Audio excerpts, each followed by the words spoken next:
मुनित्रयं नमस्कृत्य तदुक्तेः प्रभावे च वैयाकरणसिद्धान्तकौमुदीयं विरच्यते।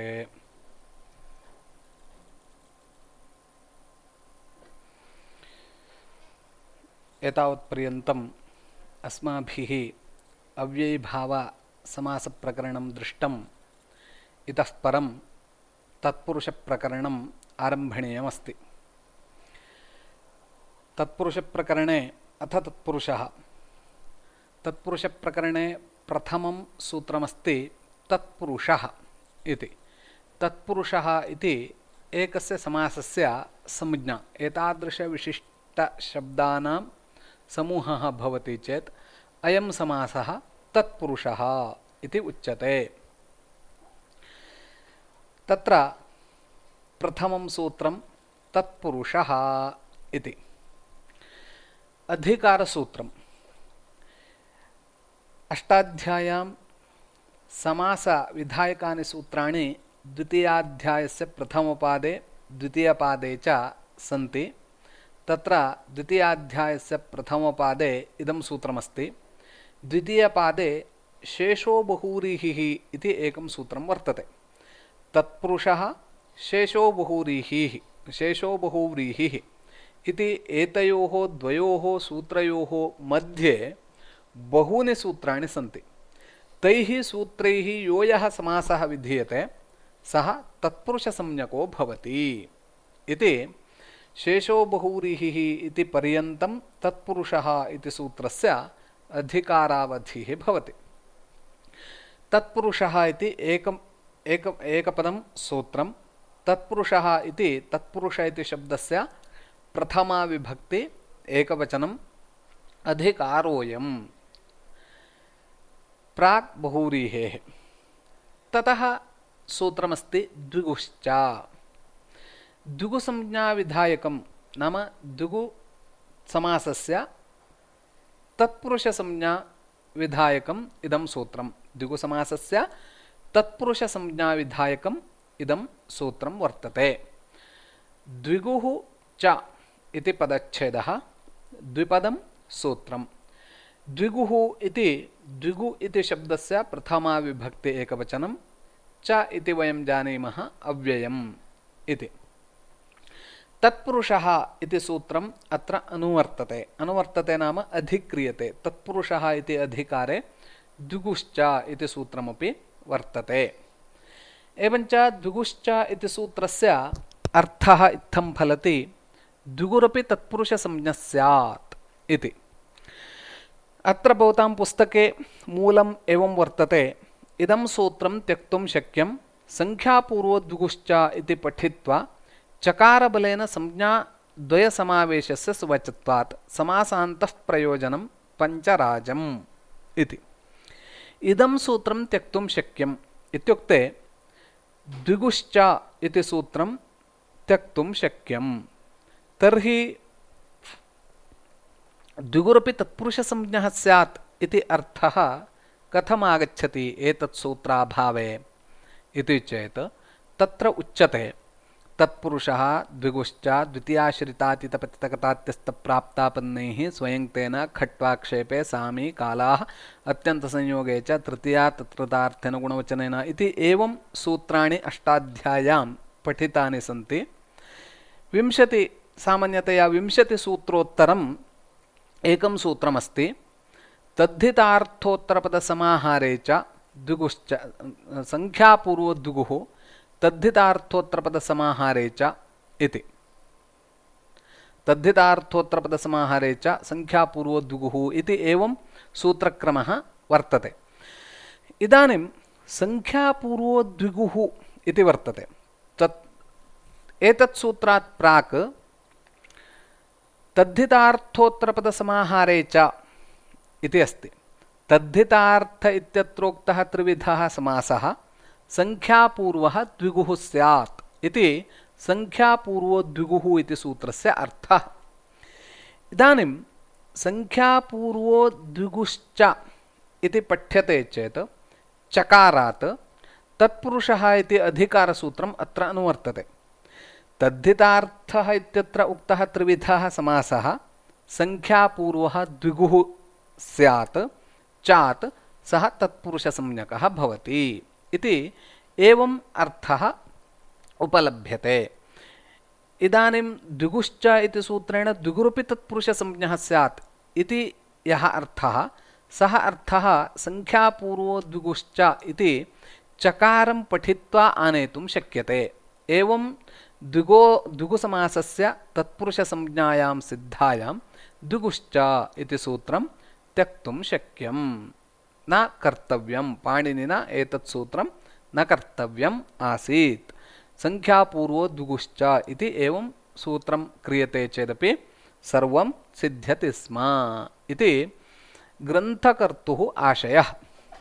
सिद्धान्तकौमुद्याः ग्रन्थकर्ता यः वर्तते भट्टोजीदीक्षितः, तस्य अयमाशयः। इदानीं द्विगुसमासस्य तत्पुरुषसंज्ञायां प्रयोजनं किम् इति चेत् उच्यते। यद्यपि द्विगुसंज्ञा तत्पुरुषसंज्ञा सकृत् न भवति, यतोहि आकडाराद् एका संज्ञा, कडारः कर्मधारये इत्यतः प्राक् एकस्य एकैव संज्ञा ज्ञेया या परा अनावकाशा च इति उक्तम्। तदधिकारे एतत् पठितत्वात् एकस्मिन्नेव विषये संज्ञाद्वयं न भवति, अतः पृथक् सूत्रनिर्माणं तु अवश्यं कर्तव्यमेव। तत्पुरुषः संख्यापूर्वो द्विगुश्च इति अथवा द्विगुश्च इति वा। तर्हि द्विगुसमासस्य तत्पुरुषसंज्ञायां प्रयोजनं किम् इति जिज्ञासायाम् उच्यते समासान्तः प्रयोजनम् इति। अस्माभिः अव्ययीभावप्रकरणे समासान्तविधयः दृष्टाः। समासान्ताः इत्यधिकृत्य ये विधेयः विहिताः सन्ति ते सर्वे समासान्ताः भवन्ति, समासान्तसंज्ञकाः भवन्ति। द्विगुसंज्ञायाः तत्पुरुषसंज्ञायां प्रयोजनं समासान्तः प्रयोजनं। तत्रापि पञ्चराजम् इति प्रयोजनं। पञ्चानां राज्ञां समाहारः इति विग्रहे तद्धितार्थोत्तरपदसमाहारे च इति संख्यापूर्वो द्विगुः इति अनुवर्तमाने तद्धितार्थोत्तरपदसमाहारे च इति समाहारे द्विगुः वर्तते। पञ्चन् आम् राजन् आम् इति स्थिते इदानीं समासे सुपोधातुप्रातिपदिकयोः इत्यनेन सुब्लुकि नलोपः प्रातिपदिकान्तस्य इति नलोपे पञ्चराजन् इति वर्तते। इदानीं राजास्सखिभ्यश्टच् इति एकं सूत्रमस्ति। राजन् शब्दात् अहन्य शब्दात् सखी शब्दाच्च तत्पुरुषसंज्ञकात् तत्पुरुषसमासे टच् इति प्रत्ययः भवति। टच् इति प्रत्ययः भवति चेत् अनुबन्धलोपे पञ्चराजन् अ इति जाते नस्तद्धिते इत्यनेन अन् इत्यस्य लोपे पञ्चराज अ पञ्चराज पञ्चराजम् इति रूपं सिद्ध्यति। इदानीं यदि द्विगुसमासस्य तत्पुरुषसंज्ञा न स्यात् तर्हि तत्पुरुषसंज्ञाम् अधिकृत्य क्रियमाणः समासान्तः प्रत्ययः राजासखिभ्यश्टच् इति सः टच् प्रत्ययः न स्यात्। टच् प्रत्ययः न भवति चेत् पञ्चराजम् इति रूपं न सिद्ध्यति। पञ्चराजन् सु पञ्चराजा इत्येव स्यात् पुल्लिङ्गे, नपुंसकलिङ्गे पञ्चराज इति स्यात्। अतः पञ्चराजम् इत्यत्र टच् समासान्तप्रत्ययः भवतु इत्येतदर्थं द्विगोरपि तत्पुरुषसंज्ञा वक्तव्या। अतः संख्यापूर्वो द्विगुश्च इति चकारबलेन तत्पुरुषसंज्ञायां राजास्सखिभ्यश्टच् इत्यनेन टचि नस्तद्धिते इति टिलोपे सुबन्तप्रक्रियायां पञ्चराजम् इति रूपं सिद्ध्यति। अग्रे द्वितीया तत्पुरुषसमासः आरभ्यते। द्वितीया तत्पुरुषसमासविधायकं सूत्रं द्वितीया श्रितातीतपतितगतात्यस्तप्राप्तापन्नैः इति।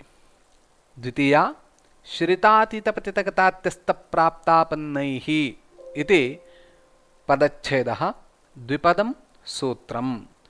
द्वितीया इति द्वितीया इति शब्दस्य स्त्रीलिङ्गस्य प्रथमा विभक्ति एकवचनं।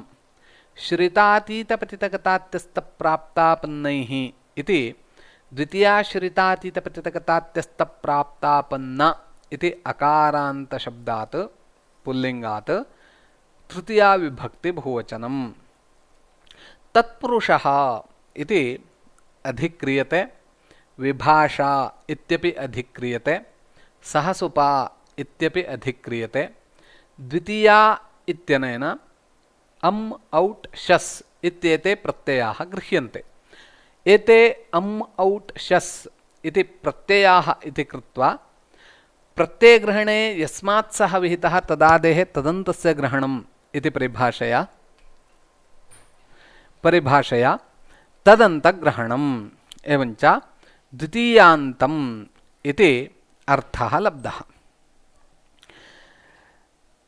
श्रितश्च अतीतश्च पतितश्च गतश्च अत्यस्तश्च प्राप्तश्च आपन्नश्च एतेषाम् इतरेतरयोगद्वन्द्वः श्रितातीतप्रतितकतात्यस्तप्राप्तापन्नाः तैः श्रितातीतप्रतितकतात्यस्तप्राप्तापन्नैः इति।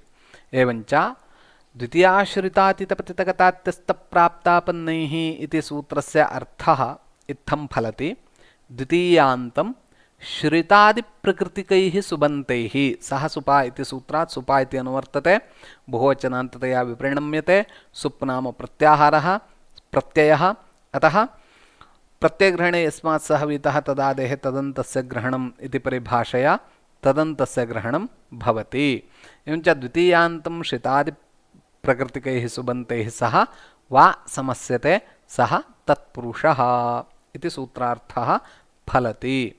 उदाहरणानि कृष्णश्रितः, दुःखातीतः, गर्तपतितः, ग्रामगतः, ग्रामात्यस्तः, ग्रामप्राप्तः, संशयापन्नः, कृष्णश्रितः एवम् इति उदाहरणानि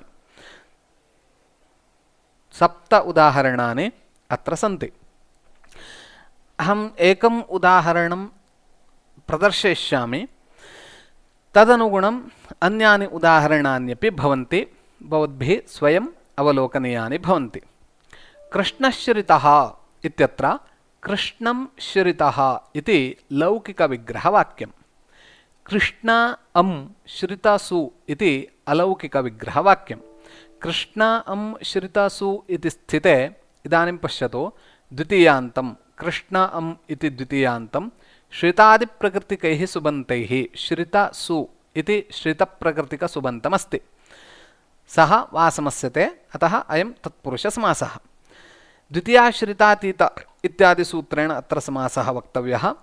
समासानन्तरं सुपो धातुप्रातिपदिकयोः इति सुबन्तावयवयोः सुपोः लुक् अम् एवं सु इत्येतयोः लुकि सति इदानीं समासविधायकं शास्त्रं द्वितीयाश्रितातीतप्रतितकतात्यस्तप्राप्तापन्नैः इति शास्त्रं, सूत्रमपि शास्त्रम् इत्यनेन व्यवह्रियते।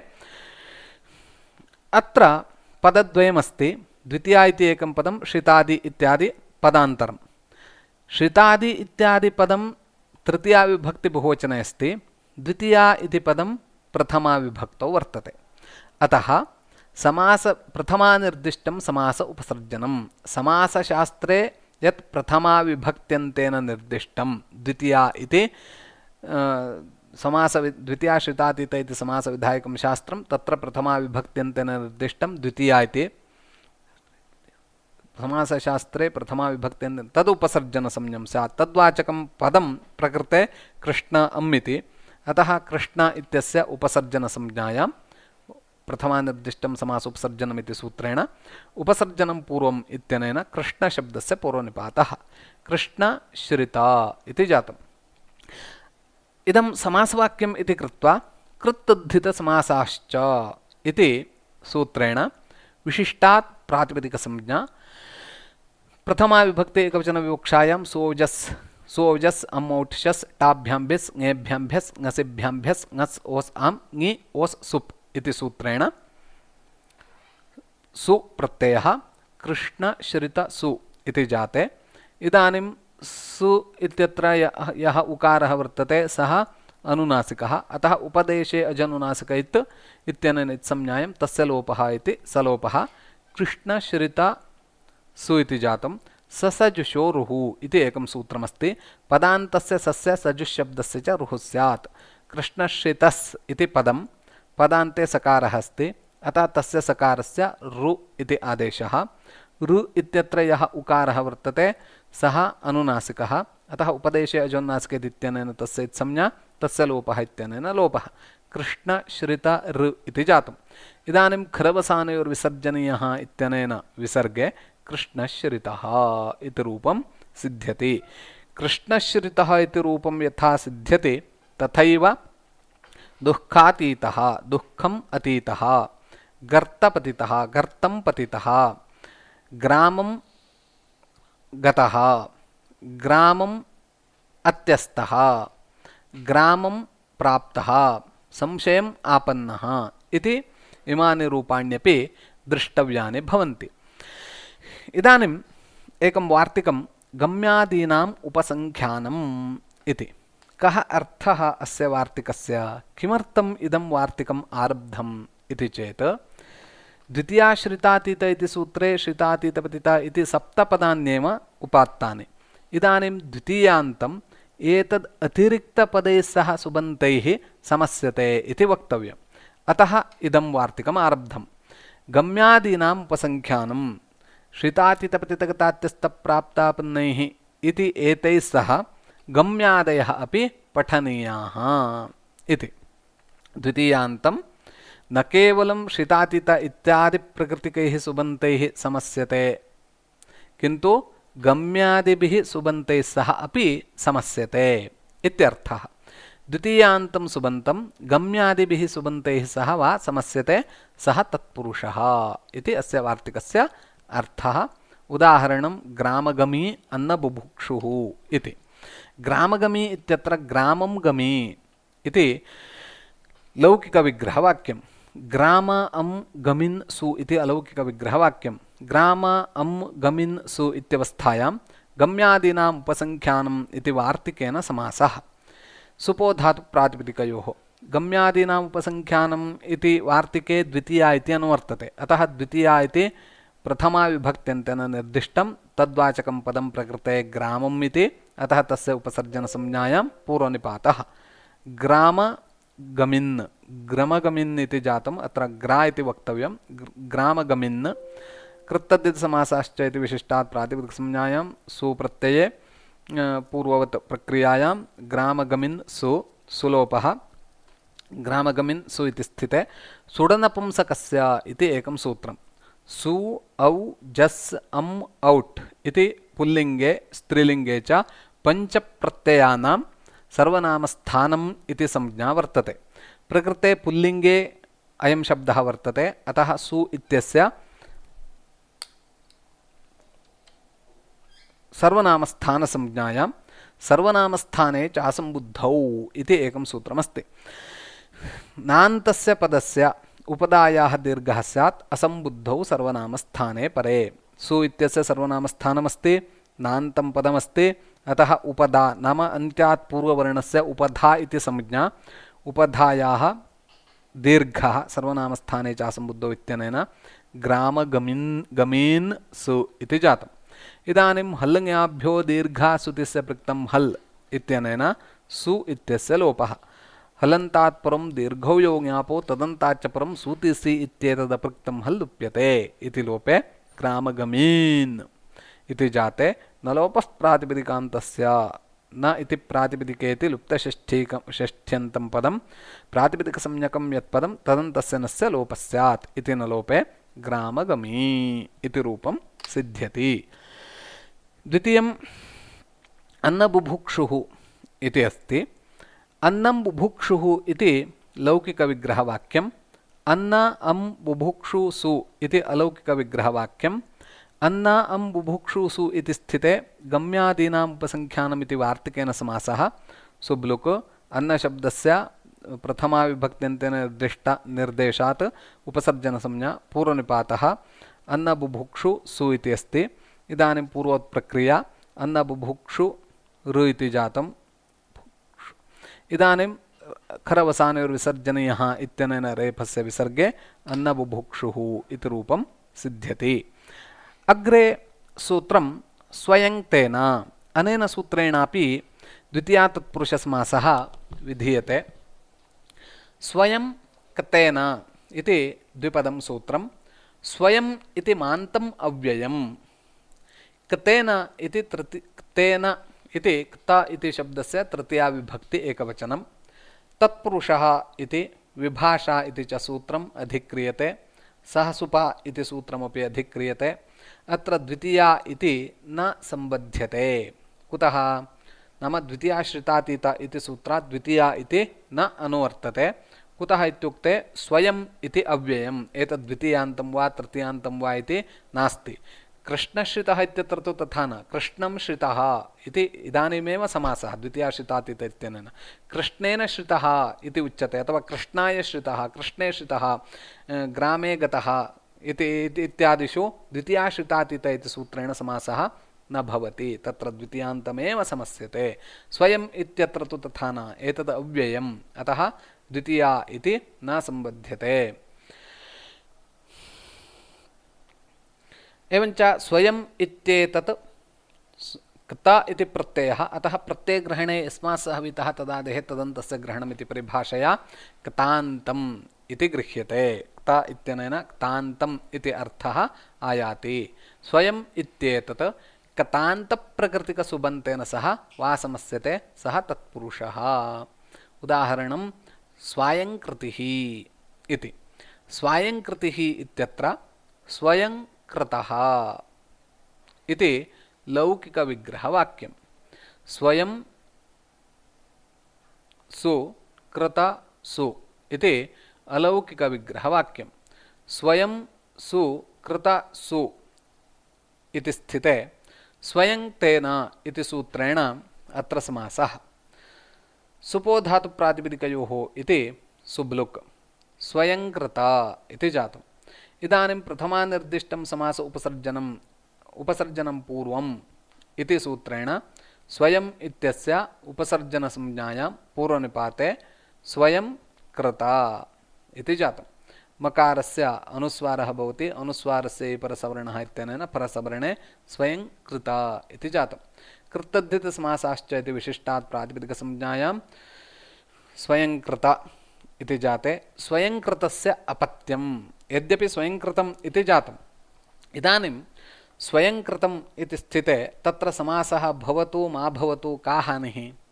समासः भवति चेदपि स्वयंकृतम् अथवा स्वयंकृतः, समासः न भवति चेदपि स्वयंकृतः इत्येव इति चेत् उच्यते स्वयंकृतस्य अपत्यम् इति विग्रहे स्वयंकृत इति शब्दात् षष्ठ्यन्तात् अत इ इति सूत्रेण अपत्यार्थे इञ् इति प्रत्ययः। एतत् सर्वं वयम् अग्रिमसत्रार्धे पठामः। तद्धितप्रकरणम् इति एकं प्रकरणमस्ति, तत्र विस्तृततया अस्य अध्ययनं सम्भवति। सम्प्रति तथा एतद्विषये क्लेशः मास्तु। स्वयंकृत ङस् इ अत इ इति सूत्रेण इ प्रत्ययः। अत्र सुपोधातुप्रातिपदिकयोः इत्यनेन ङस् इत्यस्य लुक् स्वयंकृत इञ् इति अस्ति। नकारस्य हलन्त्यम् इति सूत्रेण संज्ञा तस्य लोपः इति लोपः स्वयंकृत इ इति जातम्। इदानीम् अयम् इञ् तद्धितप्रत्ययः अपि च ञित् ञ् इत् यस्य सः ञित् अयम् इकारः ञित्, अतः तद्धिते श्वचामादेः इति एकं सूत्रमस्ति। तद्धितप्रत्ययः ञित् भवति चेत् सः तद्धितप्रत्ययः यस्मात् विहितः तस्य आद्यच् यः वर्तते तस्य वृद्धिः भवति। अत्र पश्यतु, अयम् इ प्रत्ययः ञित् ञु इत्यस्य सः ञित् कस्मात् विहितः? स्वयंकृत इत्यस्मात् विहितः। स्वयंकृत इत्यत्र आद्यच् कः? वकारोत्तरवर्ति अकारः, अतः तस्य वृद्धिः। वृद्धिः नाम आकार इकार उकाराणां वृद्धिः इति संज्ञा वर्तते। अकारस्य वृद्धिः का भवति? आकारः भवति, अतः स्वायंकृता इ इति जातम्।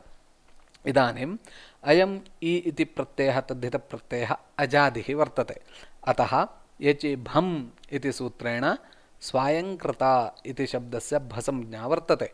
भसंज्ञायां यस्येति च इति एकं सूत्रमस्ति। अव्ययीभावप्रकरणे एतद् अधीतमस्माभिः। भस्य इवर्णावरणस्य लोपः स्यात् ईकारे तद्धिते च परे, अयं तद्धितः। भसंज्ञायाम् अकारः अन्ते अस्ति, अतः तस्य अकारस्य लोपे स्वायङ्कृत् इ इति जातम्। इदानीं मेलने स्वायङ्कृति। इदानीं तद्धितत्वात् कृत्तद्धितसमासाश्च इति सूत्रेण प्रातिपदिकसंज्ञायां स्वौजस् इति सूत्रेण सुप्रत्ययः स्वायङ्कृति सु। उकारस्य अनुबन्धलोपः सु इति जातं। ससजुषोरुः इत्यनेन ऋत्वं पुनः तत्र अनुबन्धलोपः स्वायङ्कृति ऋ इति जातम्। इदानीं खरवसानयोर्विसर्जनीयः इत्यनेन विसर्गे स्वायङ्कृतिः इति। इदानीम् अत्र पश्यतु, समासः भवति चेत् स्वयंकृत इत्यस्मात् इ प्रत्ययः, समासः न भवति चेत् कृत इत्यस्मात् इ प्रत्ययः, स्वयं कार्तिः इति स्यात् अनिष्टं रूपम्। इष्यते स्वायंकृतिः इति रूपम्। अतः स्वयंतेन इति सूत्रेण विशेषः समासः अत्र वक्तव्यः। अग्रे सूत्रमस्ति खट्वा क्षेपे इति। खट्वा क्षेपे इति द्विपदं सूत्रं। खट्वा इति प्रथमा विभक्ति एकवचनं, क्षेपे इति क्षेप इति शब्दस्य सप्तमी विभक्ति एकवचनं। तत्पुरुषः इति विभाषा इति सूत्रञ्च अत्र अधिक्रियते, सहसुपा इति अधिक्रियते। अत्र सूत्रे द्वितीयाश्रितातीतपतितगतात्यस्तप्राप्तापन्नैः इति सूत्रात् द्वितीया इति अनुवर्तते। द्वितीया इत्युक्ते अम् औट् शस् इति त्रयः प्रत्ययाः गृह्यन्ते इति पूर्वमुक्तम्। अतः प्रत्ययग्रहणपरिभाषया तदन्तं गृह्यते। प्रत्ययग्रहणपरिभाषया इत्युक्ते प्रत्ययग्रहणे यस्मात् साहवितः तदादेः तदन्तस्य ग्रहणम् इति एका परिभाषा वर्तते। तेन तदन्तस्य ग्रहणं भवति। स्वयं तेन इति सूत्रात् क्तेन इति तृतीयान्तं पदम् अनुवर्तते। एवञ्च खट्वा क्षेपे इति सूत्रस्य अर्थः इत्थं फलति। खट्वा प्रकृतिकं द्वितीयान्तं क्तान्तप्रकृतिकसुबन्तेन समस्यते निन्दायां। क्षेपो नाम निन्दा। खट्वारूढो जाल्मः इति उदाहरणम्। खट्वारूढो जाल्मः इत्यत्र खट्वाम् आरूढः इति स्थिते धर्मशास्त्रम् एवं वक्ति उपनयनात् प्राक् मञ्चारोहणं न कर्तव्यम्। यदा वेदाध्ययनं सर्वं कृत्वा उपनयनानन्तरं समावर्तनं समाप्य तदानीं विवाहानन्तरं मञ्चारोहणं, खट्वा इत्युक्ते मञ्चः इत्यर्थः, खट्वारोहणं कर्तव्यम् इति धर्मशास्त्रवचनं। यदि एवम् अकृत्वा ब्रह्मचारिदशायामेव खट्वारोहणं क्रियते तदानीं निन्दा भवति। तदा इदम् उदाहरणं प्रयुज्यते खट्वारूढः इति। खट्वारूढः जाल्मः। जाल्मः नाम असमीक्षकारी। असमीक्षकारी इत्युक्ते निन्दा वर्तते। शास्त्राध्ययनं सर्वं कर्तव्यमासीत् न कृतम्, एवं शास्त्रम् अविज्ञाय एतत् सर्वं कृतमस्ति इति अत्र निन्दा। गृहकार्यं ददामि। द्वितीयाश्रितातीत इति सूत्रं प्रपूर्य अनेन सूत्रेण यानि उदाहरणानि साधनीयानि तानि लिखन्तु। द्वितीयः प्रश्नः, स्वयं तेन इति सूत्रस्य उदाहरणं किं तदुदाहरणं साधयतु। तृतीयः प्रश्नः, खट्वा क्षेपे इति सूत्रे क्षेप इति पदस्य कः अर्थः। मुनित्रयं नमस्कृत्य तदुक्तैः परिभाव्य च वैयाकरणसिद्धान्तकौमुदीयं विरच्यते।